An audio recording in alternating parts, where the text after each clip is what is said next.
Halo, selamat sore. Konbanwa teman-teman. Konbanwa minasang. Nah, gitu. Nah, melaporkan hari ini dari Apato, Jepang. Ini tanggal 20 Juni 2024. Nah, hari ini setengah hari kerja. Nah, udah terlewat. Nah, hari ini beruntung sekali dikasih bos daging stick. Nah, jadi hari ini mau makan steak sambil cerita-cerita tentang hal perjepangan begitu. Nah, ini dagingnya. Nah, jadi ini teman-teman daging yang dikasih bos tadi baru aja, suruh segera makan katanya gitu kan. Soalnya ini bukan daging freezeran. Nah, ini dia nih 2 lembar nih, yang satu nanti buat temanku, yang satu saya. Wah, ini mantep ini harganya nih 1168 setelah pajak ya, jadi 116.800 rupiah. Daging 2 lembar karena ini memang untuk steak gitu ya, memang empuk gitu. Nah, mari kita masak. Oke, saatnya masak steaknya. Ini aku potong 2 karena yang satu aku bumbuin yang lain. Ini udah aku kasih namanya black pepper dan garam. Nah, ini langsung di teflon kayak gini. Ini udah dikasih minyak ya, dilumurin minyak di dagingnya. Nah, gitu. Gitu. Nah, untuk yang ini mau aku kasih bumbu ini, bumbu yakiniku. Bentar, ini apinya kegedean. Nah, ini nanti ada 2 rasa, 2 macam rasa. Nah, buka dulu. Itu lada sama garam. Kalau ini bumbu yakiniku. Nah, baru kita pelan. Nah, itu ini suaranya. Nah, itu yang original, yang ini yang pakai bumbu yakiniku. Ini perkembangan beliau. Nah, itu ada 2 kembangnya. Nah, jadi nanti takkan pakai kentang, pakai nasi. Oke, gitu. Ya, ini penampakan steak yang tadi dikasih bos yang udah kita masak. Nah, ini tinggal kita makan. Nah, ini sambil makan sambil cerita-cerita, ngobrol-ngobrol tentang proses berangkat ke Jepang. Nah, gitu. Oke. Ini steak yang dikasih bos tadi aku masak sendiri pakai kentang, tapi tetap ada nasi. Oke, kita potong-potongnya ini tetap pakai pisau dapur. Apalah, kita punya pisau stick. Kita bersihin dulu.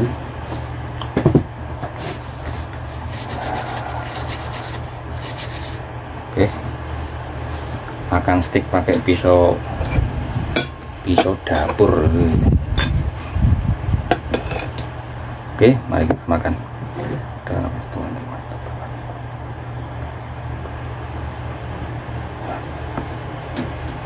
Ini tadi pakai bumbu yang kayak gini ini. Ini coba yang original dulu, yang cuman garam sama merica. Wah, seperti apa rasanya?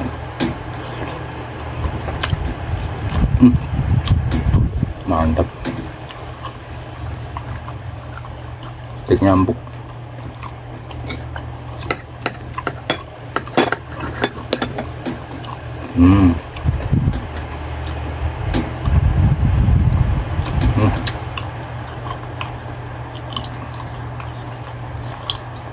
Makan kentangnya nih.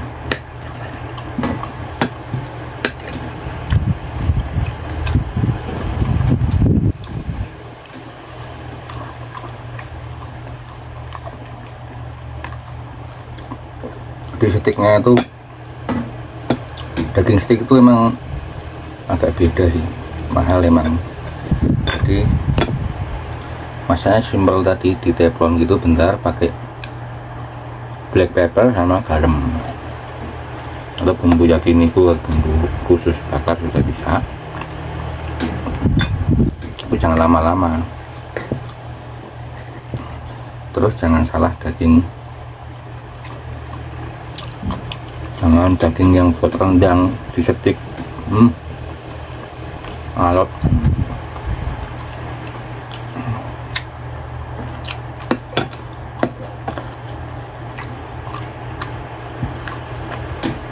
Oke. Nah, jadi saya bos itu, saya punya bos itu ya baik, ya gimana ya, ya galak, ya baik. Kalau jahat sih enggak, tapi ya kalau kerja ya itu tegas, tapi baik, suka ngasih makanan kayak gini. Dikasih steak nih, mantep.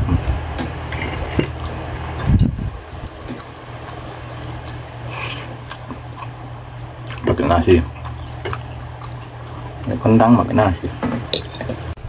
Oke, jadi menanggapi kemarin ada komentar dari teman-teman ya di kolom komentar, minta untuk dijelaskan rincian biaya dan waktu dan cara kerja untuk bisa berangkat kerja ke Jepang itu bagaimana itu ya, tentang caranya, nunggu berapa bulan, butuh uang berapa gitu ya. Nah, jadi kesempatan ini saya akan menjelaskan gitu.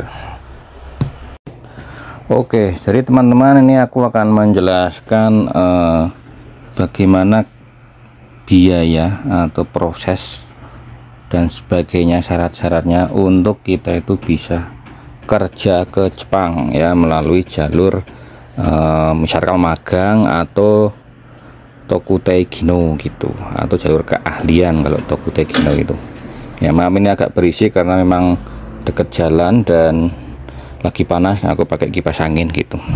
Oke, jadi gini, kalau untuk kita bisa kerja ke Jepang itu, kita itu ada ya, paling enggak ya, yang agak gampang itu ada 2 jalur ya. Yang satu itu namanya jalur magang, jadi magang ke Jepang itu nanti sebenarnya kerja juga di sana, terus dapat uang, kita dibayar gitu, cuman ini pakai istilah jalur magang. Yang kedua pakai jalur namanya Tokutei Gino, itu adalah jalur keahlian. Maksudnya gini, misalkan kita ini punya sertifikat ahli dalam bidang pertanian, nah kita nanti ke Jepang khusus untuk kerjaan pertanian gitu, gajinya lebih besar, lebih gede itu kayak saya juga gini, pakai jalur Tokutei Gino gitu. Nah, nanti aku jelaskan. Oke, jadi aku bahas yang pertama dulu. Untuk kita ke Jepang melalui jalur magang, nah kita yang pertama, kita itu harus daftar namanya Lembaga Pelatihan Kerja ke Jepang, atau namanya LPK singkatannya gitu ya. Itu, nah itu kita masuk ke situ LPK yang biasanya melatih orang-orang untuk belajar bahasa Jepang atau sekolah bahasa atau pendidikan bahasa dan segala macamnya tentang Jepang. Itu banyak di Indonesia ini ya. Ya ada namanya LPK Cikara misalkan gitu, atau LPK apa sajalah gitu ya. Nanti teman-teman bisa carilah, nanti Anda bisa belajar di situ.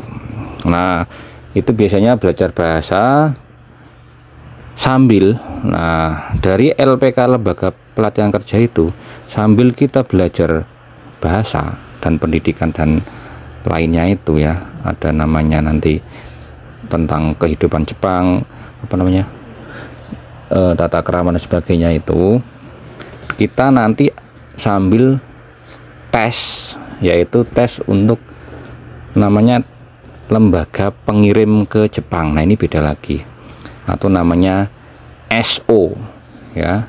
Jadi LPK itu ada 2, LPK yang hanya untuk belajar bahasa saja, yang satunya LPK yang bisa sekalian langsung ngirim kita ke Jepang gitu. Nah, tapi kalau yang bisa langsung ngirim ke Jepang itu LPK-nya ya nggak banyak banget gitu. Tapi kalau hanya untuk belajar bahasa itu banyak. Nah, tapi kebiasaannya orang-orang itu ke LPK yang untuk hanya belajar bahasa saja, karena kalau langsung ke lembaga pengirim kita langsung tes di sana. Nah, itu biasanya itu kita nggak tahu di sana itu waktu mau masuk di LPK yang bisa ngirim ke Jepang itu tesnya apa aja, persiapannya apa aja, itu kita nggak dikasih tahu. Jadi belum prepare, belum persiapan. Jadi malah misalkan nanti jauh-jauh tes malah gagalan. Mendingan persiapan dulu di LPK biasa gitu. Nah, jadi yang tadi itu ya, stepnya tadi pertama tadi ya, di LPK yang biasa tadi belajar bahasa dan bunga atau kehidupan Jepang dan segala macamnya sambil tes SO atau lembaga pengirim di sana. Nah, di sana itu tes apa? Nah, misalkan gini, nanti di sana di lembaga pengirim itu yang bisa ngirim itu udah ada job permintaan dari Jepang untuk peserta magang dari Indonesia dalam bidang apa, misalkan pertanian atau mesin atau gaisoku dan sebagainya gitu ya. Itu lowongan itu nanti akan di share dan kita ini tes langsung, wawancara, bisa dengan langsung orang Jepang, bisa hanya dengan orang SO tadi, orang LPK yang SO tadi yang bisa ngirim tadi. Nah, kalau di situ kita udah diterima, kita langsung pindah ke LPK yang bisa ngirim itu tadi, SO itu tadi. Nah, kalau sudah di situ itu nanti wajib belajar bahasa minimal itu, dan rata-rata lah itu 3 bulan gitu. 3 bulan setelah, karena misalkan kita udah wawancara terima 3 bulan di situ langsung bisa berangkat ke Jepang begitu. Nah, simpel aja kan gitu. Jadi nanti biasanya gini, LPK yang pertama tadi yang biasanya nanti di situ belajar sambil cari-cari job tadi toh. Jadi nanti misalkan dari LPK pertama ada job di SO misalkan di Bandung gitu ya, kita tes sana. Tapi misalkan gagal, nanti ada lowongan lagi misalkan di Jakarta, kita tes lagi ke Jakarta gitu sampai dapat. Nah, itu proses itu bisa cepat bisa lama. Kalau misalkan saudara saya ada yang 3 bulan langsung dapat masuk SO, kemudian belajar 3 bulan lagi terus berangkat ke Jepang, ada cepet. Tapi kalau saya sendiri dulu jalur magang itu sampai 1,5 tahun lah, hampir 2 tahun. Jadi untuk sambil belajar sambil tes gitu ya, itu sampai 1 tahunan lebih. Jadi sampai bahasanya mungkin pelajarannya sampai udah ngulang-ngulang. Nah, itu beda-beda orang gitu untuk jalur magang ini. Jadi kalau magang ini cocoknya untuk anak-anak muda yang masih longgar waktunya lah gitu. Nah, untuk biaya biasanya LPK yang pertama tadi yang hanya untuk belajar bahasa dan sebagainya tadi biasanya 3 juta gitu, 3 jutaan gitu. Nanti kalau udah masuk, dan itu biasanya bayarnya kalau udah ini sih udah dapat job gitu. Jadi kan di LPK yang pertama itu biasanya masuk aja belum bayar, tapi nanti kalau udah tes gitu dan udah dapat job mau pindah ke SO lembaga pengirim LPK kedua tadi baru melunasin 3 juta itu biasanya. Nah, untuk yang LPK yang SO tadi kan nanti ngirim itu butuh tiket dan sebagainya. Nah, itu biasanya ya itu bayarnya sekitar 17 juta sampai 23 jutaan gitu. Itu tergantung sih, beda-beda LPK, beda-beda harga ya, tapi ya sekitar ya 20 juta gitu ya, mungkin totalnya mungkin ya 23 juta gitulah. Kalau saya zaman dulu itu sampai 27, sebenarnya 23, cuma karena saya bayarnya nyicil dan nyicilnya juga di situ juga sampai apa namanya, kalau nyicil kan beda ya, ada bunganya. Nah sampai 27 juta gitu dulu gitu. Nah cuman magang ini durasinya kita itu bisa 3 tahun. Nah 3 tahun dan bisa perpanjang sampai 5 tahun kalau sekarang gitu. Nah uang 27 juta itu biasanya ya setengah tahun itu udah lunas, itu gak nyampe lah ya, mungkin 4 bulan atau berapa gitu udah lunas gitu. Nah kalau magang biasanya sampai Jepang itu nggak langsung kerja, dan di sana itu nanti ada kayak belajar dulu gitu bahasa, itu bisa 1 bulan atau 1,5 bulan gitu, baru nanti kerja gitu. Dan di sana itu nanti ada lembaga yang menerima di sana juga, namanya Kumi AE apalah pokoknya gitu. Itu nanti ada di sana tuh ada penerjemahnya, pokoknya yang ngurusin kita lah, yang tetek bengek gitu membuat namanya Geijin Torokuso atau Yaryokado. Nah itu artinya KTP Jepang, yaitu kita kan nggak ngurus sendiri ya, setelah nyampe Jepang itu tetap ada yang bantu. Nah itu ada, kalau magang itu semua dibantu gitu. Nah kayak gitu, itu proses dan biayanya melalui jalur magang.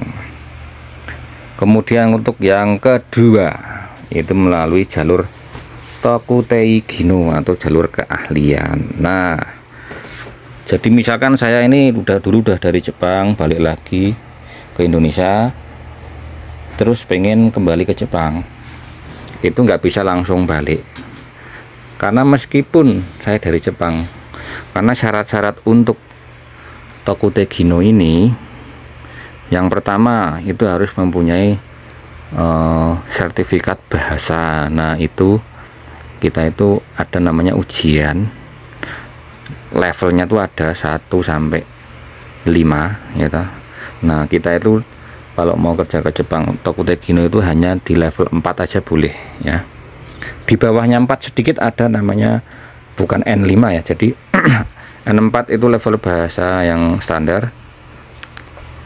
Kemudian kalau N1 itu udah terlalu itu orang Jepang pun kadang nggak lulus, itu ujian bahasa yang sulit kalau yang N1. Nah N4 atau di bawahnya dikit tuh ada namanya JFT A2.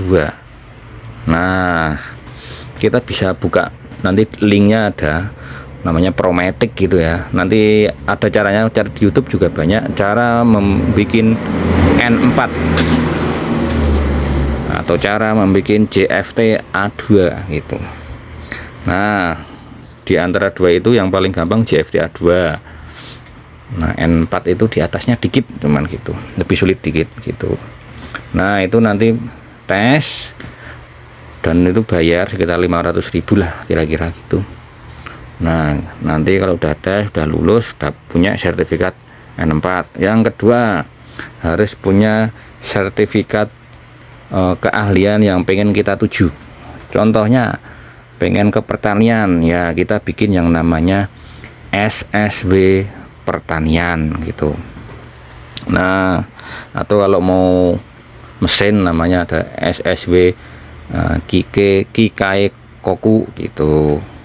Atau kalau apa namanya itu yang perhotelan gitu atau yang restoran itu namanya SSW Gaishoku. Nah gitu ya, terserah yang mana, tapi paling gampang pertanian karena soalnya bahasa Indonesia gitu. Nah itu lebih enak, lebih mudah. Yang lain bahasa Jepang semua. Nah misalkan kita mau ke pertanian, kita bikin namanya SSW pertanian. Nah itu juga ada biayanya sekitar 450.000-an lah gitu. Nah syaratnya dua ini tok. Kalau udah punya N4 atau JFT A2 atau SSE dan SSW pertanian atau dan SSW yang lainnya, pokoknya SSW namanya itu surat sertifikat keahlian. Kalau udah punya dua itu udah selesai, kelar, tinggal nyari SO tadi, lembaga pengirim. Nah mana yang ada lowongannya nanti cari itu. Kalau biasanya kalau untuk TG ini yang ngirim itu istilah lembaga pengirimnya itu istilahnya biasanya itu namanya TSK gitu ya, TSK. Nah itu biasanya lembaga pengirim untuk ngirim orang-orang Toku Tegino. Nah misalkan dia ada job pertanian, kita tinggal datang wawancara, keterima, langsung berangkat. Tuh TG lebih gampang, lebih mudah. Biasanya TG kalau udah wawancara dan sebagainya itu 3 bulan gitu udah berangkat, karena nggak ada lagi 3 bulan atau kurang malahan berangkat, karena nggak ada lagi pendidikan seperti di awal tadi. Pendidikan di awal itu kan karena untuk magang, orang-orang yang pertama kali mau ke Jepang nggak punya riwayat atau keahlian bahasa, sedangkan kita kan udah punya N4 itu level bahasa N4, jadi tinggal berangkat gitu aja. Nah itu nanti biayanya totalnya itu sekitar 23 juta rata-rata seperti itu. Dan masa kerja untuk Toku Tegino ini 5 tahun, nanti bisa perpanjang Toku Tegino kedua gitu, tapi ada proses lainnya lagi, syarat-syaratnya, tapi aku belum pernah jadi belum bisa cerita. Nah itu bisa nambah seperti itu, gampang. Nah gitu aja. Dan untuk dokumennya ya ijazah itu ya pasti ya, ijazah SMP pun mungkin bisa kok, nggak perlu yang tinggi-tinggi. Akte semua, jadi akte itu pokoknya untuk kebutuhan nanti untuk bikin dokumen dari Indonesia, paspor dan sebagainya itu, jadi nama harus sama ya, nanti jangan spasi pun nggak boleh salah ya. Nama akte sampai nama ijazah sampai nama KTP dan sebagainya itu harus sama itu.